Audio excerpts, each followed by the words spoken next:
Hey guys, Friday, 5th of November, late afternoon. Okay, so a very quick one on SHIBU, SHAB, whatever. Okay, so yesterday I shared this picture, this image.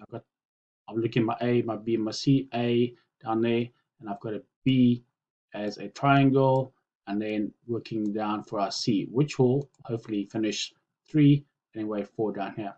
Okay, so I did a nice entry when it came down and a pullback and hope for it to run. All right, so that's what happened yesterday.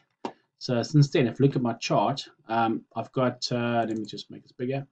I've got this happening right now. It came up nicely, got in about there, and made some nice profits along in the meantime. So now I've added this chart here, 4, 5, just in case this happens. I need this, if this is the 1 and those 3 waves are the 2, we need this to break through this channel above 0006 and get way above it before we can pull back to this and then carry on again, okay? For 5, 3, and then another 5 again. And that'll be the continuation of the bull run, which is what I'm hoping for, especially looking at Bitcoin needing that pullback as a correction. SHIB likes to run opposite of BTC. So it looks like when the money flows out of Bitcoin, it goes into SHIB and those other altcoins. Now, if we cannot break through this channel line above there, okay, this is very likely an A. We got 3 waves there, is a B, and we actually do have 1, 2, 3, 4, 5. That's a very perfect A, B, C wave. And that, my friends, could be your 1, your 2, your 3, your 4, and we still possibly need another wave 5 to, I don't know, 35, whatever. We'll look at that when we get there.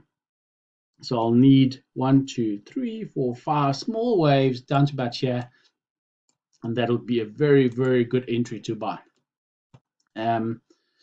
So watching is very closely right now. I'm going to be honest with you, because that's definitely an A, that's definitely a B, and that's definitely 5 wave C. I have actually closed my long position over there. So I'm just going to watch it here. If it can break through this, I'll probably re-enter. But I might just watch and see if it does not break through. And if it does come down lower, that's okay. I'll buy again over there. So all good. Didn't lose any money, made some nice profit. So we need to watch this area, guys. If we can break through it, great, we're going. If we can't, it's going to unfortunately do one more low down here and then go. Well, that's my opinion anyway. Okay, good luck.